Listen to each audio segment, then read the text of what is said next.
Buenos días, buenas tardes, buenas noches. Mi nombre es Ale Brianza y les doy la bienvenida a un nuevo episodio de Pienso y no sé nada, este podcast en el que charlamos de filosofía, de epistemología y de, por supuesto, metodología de la investigación. Y precisamente vamos a retomar el camino metodológico para dar un pasito más. Hace un tiempo tuvimos algunos episodios dedicados a esta etapa llamada recolección de datos, deteniéndonos en cada uno de estos episodios en alguna de las estrategias que pueden llevarse adelante en precisamente una recolección de datos. Y hoy vamos a retomar para ver qué se hace después de la recolección de datos hasta llegar a la redacción, al armado de las conclusiones. Pero bueno, como esta vez sí nos viene bien, les propongo el clásico mini resumencito de siempre para no perderle el hilo a la cosa. Y como para no irnos hasta el comienzo del proyecto tampoco, vamos a retrotraernos al inicio de esta etapa que se llama instancia de validación empírica y que consiste ni más ni menos que en ir a ver qué pasa en la realidad, ¿sí? Qué pasa en la vida real con nuestro objeto de estudio. Y que para eso, en este punto, ya tenemos que haber definido un universo, una muestra, es decir, un recorte de ese universo, y eso implica también tener en claro las unidades de análisis, que son cada una de las entidades que vamos a analizar.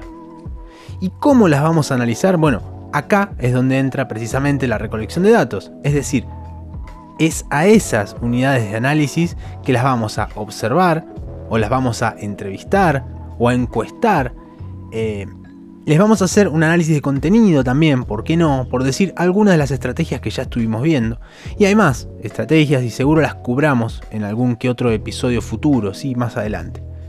Pero entonces, y antes de largar con lo nuevo, un poco como decía recién, es importante que si alguno de todos estos conceptos, alguno de estos temas les resultó lejano o si no se acuerdan bien, se den la oportunidad de poner pausa acá y volver sobre estos episodios para repasar, tomar notas, refrescar un poco y después sí volver acá con la data fresca.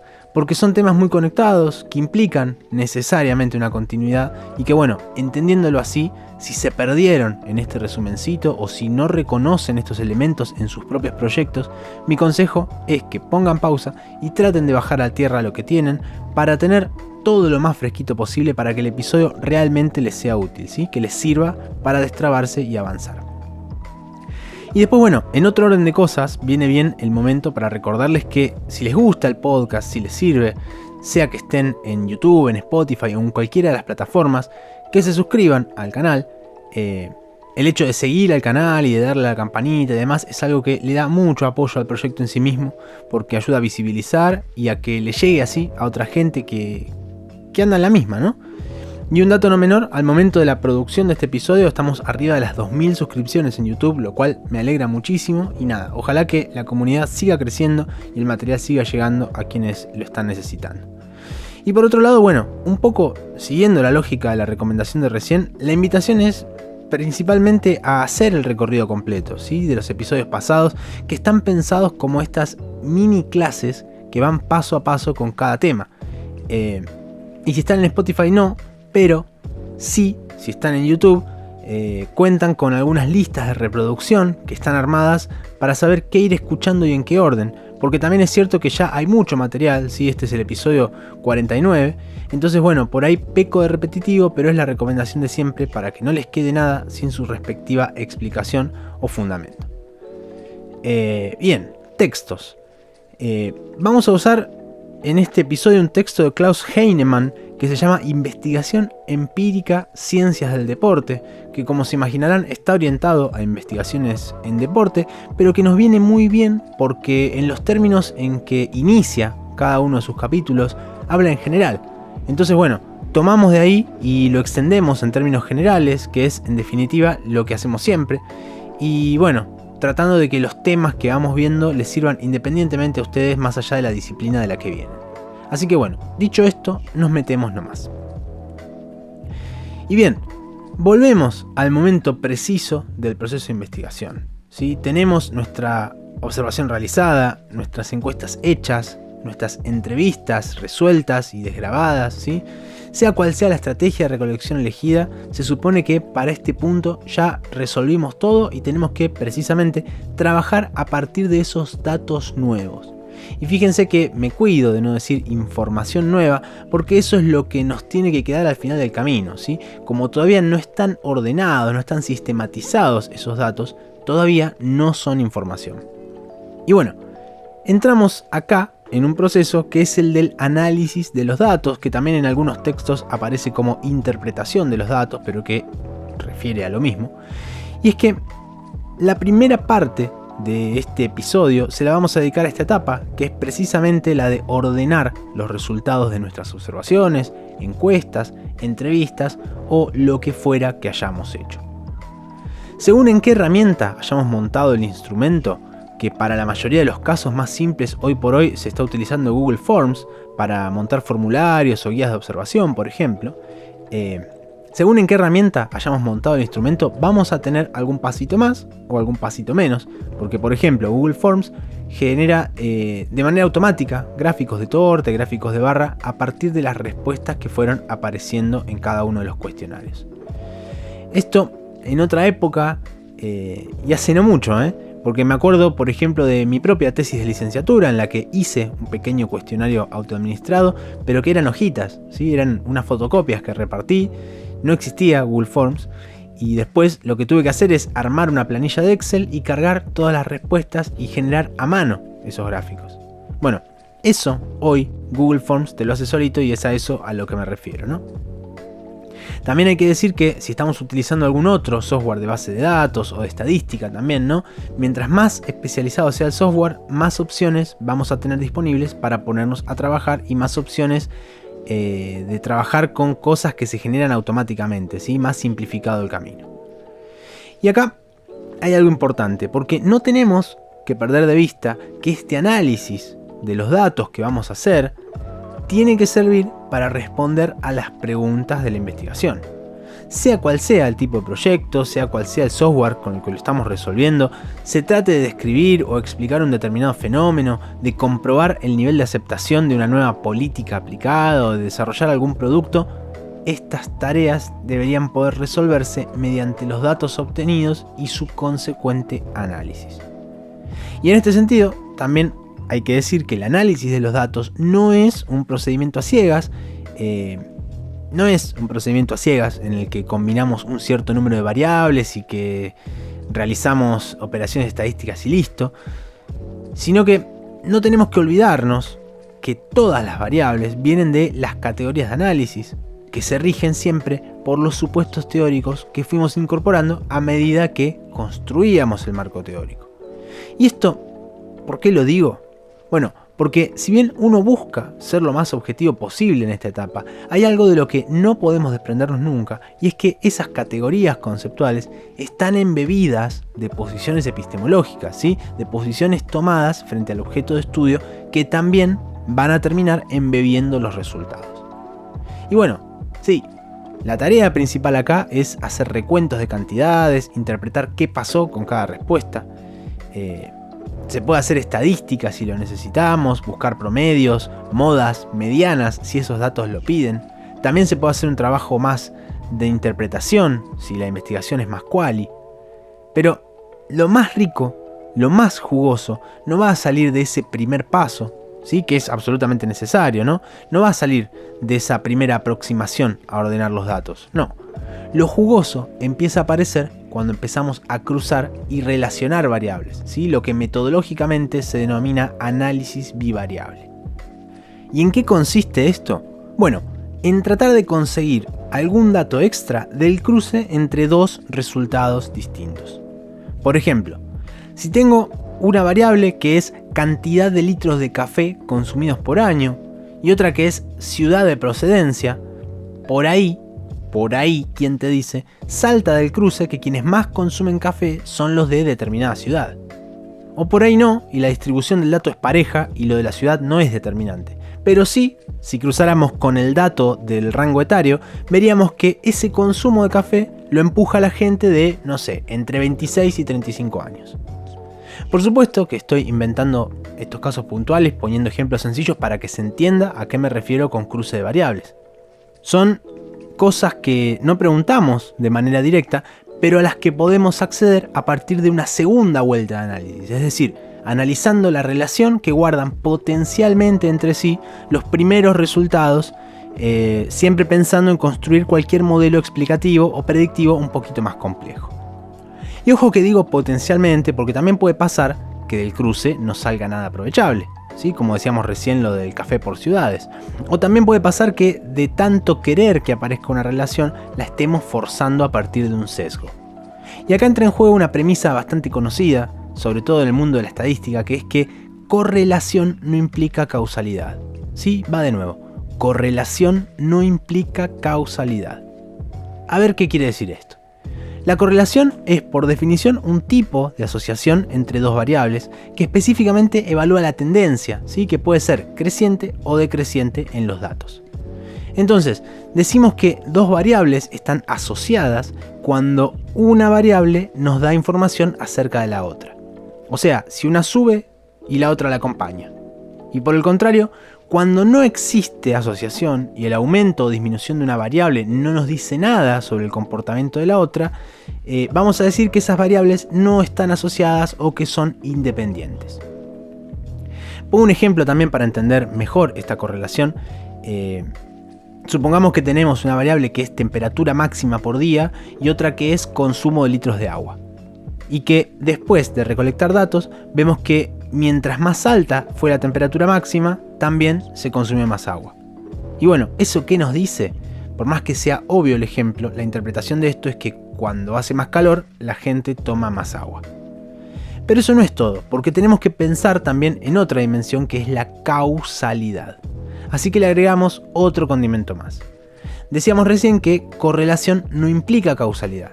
Y esto quiere decir que el hecho de que dos sucesos o fenómenos estén relacionados entre sí no significa necesariamente que uno sea la causa del otro. Y a ver, una correlación fuerte puede indicar causalidad, como el ejemplo de la temperatura y el agua recién. Pero también es probable que existan otras explicaciones, porque puede ser, el resultado del azar, donde las variables parecen estar relacionadas pero en realidad no hay una relación real, o bien puede haber una tercera variable que no estemos considerando y que haga que la relación parezca más fuerte o más débil, dependiendo desde dónde lo miremos, de lo que realmente es. Y hay unos ejemplos que son medio chistosos, pero que suelo usar en clases porque dejan clarísimo el punto de que correlación no implica causalidad. El primero de estos casos es uno que involucra a Nicolas Cage, el actor, y es que hubo un estudio que mostró una correlación entre el número de películas que Nicolas Cage estrena en un año y el número de ahogamientos en piscinas durante el mismo año. Es decir, mientras más películas estrenaba Cage, más gente se ahogaba. Y creo que está más que claro que el actor, que les puede gustar más o menos, eso está claro, pero el actor no está involucrado en los ahogamientos y que esa correlación entre las dos variables no implica ningún tipo de causalidad, ¿sí?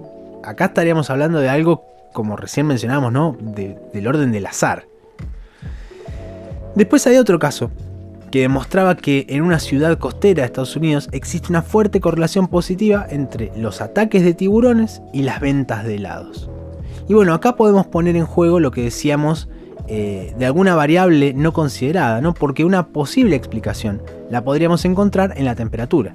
En los días calurosos es más probable que la gente se compre un heladito, pero también es más probable que se meta al mar exponiéndose a un potencial ataque de tiburón.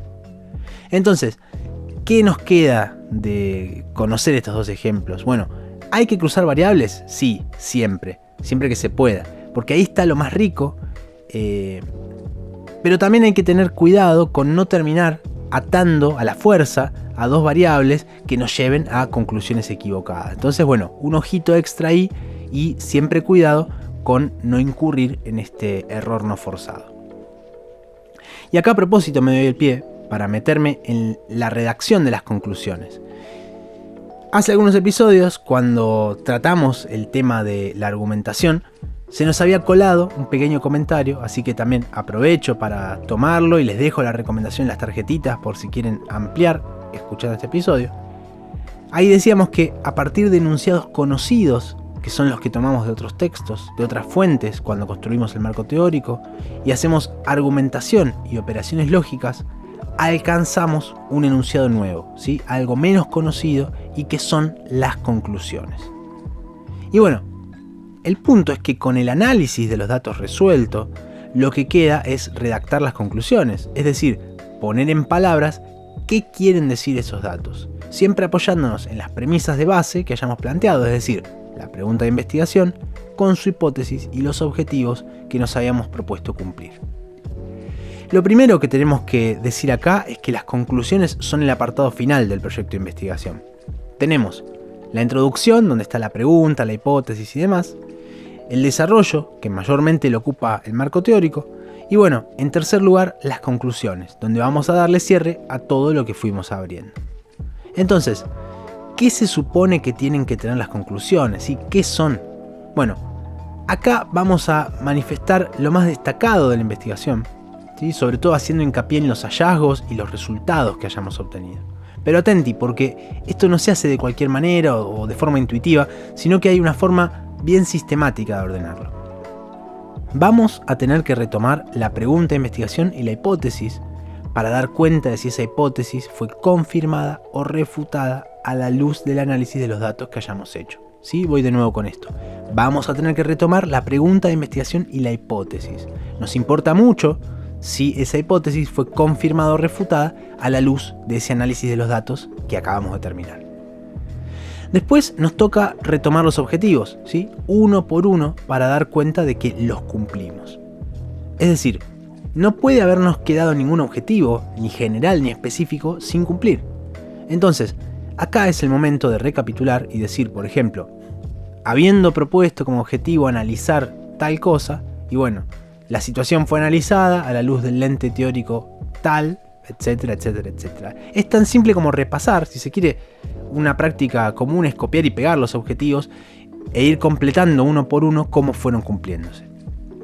Después, otra práctica común es, si el desarrollo lo tenemos dividido en capítulos, hacer un pequeño resumen, una síntesis de cuáles fueron las temáticas de cada uno de estos capítulos y si hay aportes conceptuales fuertes, ponerlos sobre la mesa para reforzar eso, ¿no? Por supuesto, esto ya depende de la estructura de cada tesis o de cada proyecto en particular y no funciona de manera lineal para todos los proyectos, pero la idea es que quede bien claro el vínculo lógico entre esos conceptos que fuimos desarrollando y el planteamiento de la conclusión. Una vez que hicimos eso, nos toca poner en valor nuestros propios hallazgos. ¿Qué quiere decir esto? Bueno, resaltar lo bueno y remarcar los puntos flojos que advertimos de nuestro proyecto de investigación. Recordemos que el objetivo final de la ciencia y de cualquier disciplina es que lo que hayamos hecho le sirva a alguien más. Entonces, ponderar lo bueno y lo no tan bueno es fundamental para que si alguien encuentra nuestro trabajo y lo lee, sepa qué tornillos podrían ajustarse un poquito más. Entonces, fundamental la autocrítica también en este punto. Y bueno, identificar limitaciones, falencias y obstáculos también es algo que se suele hacer porque allana el camino para el futuro. Es poner de manifiesto cuáles fueron los palos que tuvimos en la rueda y de alguna manera es una advertencia para que más adelante no nos choquemos de nuevo con el mismo problema, ¿sí? O bueno, que no se subestime una determinada situación porque ya la estamos advirtiendo. También se suelen dedicar algunos párrafos a contar qué nos pasó en términos personales, es decir, si el proyecto implicó un crecimiento y en qué sentido fue ese crecimiento, si se aprovechó una oportunidad importante en términos de recursos, por ejemplo, o si el trabajo, se financió con una beca, siempre conviene recordarlo y ponderarlo.